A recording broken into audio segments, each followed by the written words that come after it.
மனிதர்களுக்கு மொழி இருப்பது போல யானைகளுக்கும் ஒரு ரகசிய மொழி இருக்கிறது. அது என்னன்னு வாங்க பார்க்கலாம்.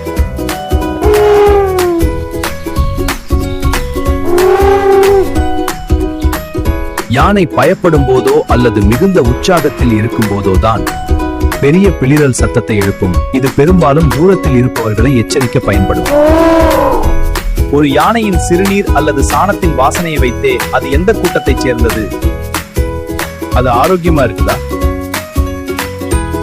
அது ஆண் யானையா அல்லது பெண் யானையா என்பதை மற்ற யானைகள் கண்டுபிடித்துவிடும்.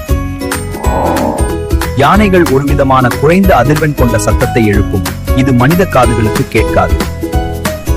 இந்த சத்தம் காற்றில் பரவாமல் பூமிக்கு அடியில் அதிர்வுகளாக பரவும்.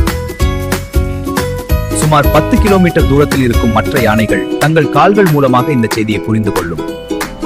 இங்கே ஆபத்து இருக்கு அல்லது இங்கே தண்ணீர் இருக்கு போன்ற தகவல்களை இப்படித்தான் பரிமாறிக்கொள்கின்றன.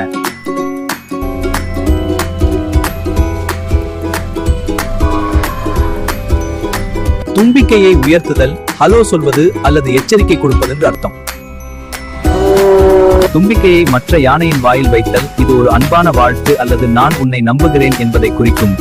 காதுகளை வேகமாக ஆட்டுதல், யானை கோபமாக இருக்கிறது அல்லது பயமுறுத்துகிறது என்று அர்த்தம். வாலை ஆட்டுதல், யானை மகிழ்ச்சியாக இருப்பதை குறிக்கும்.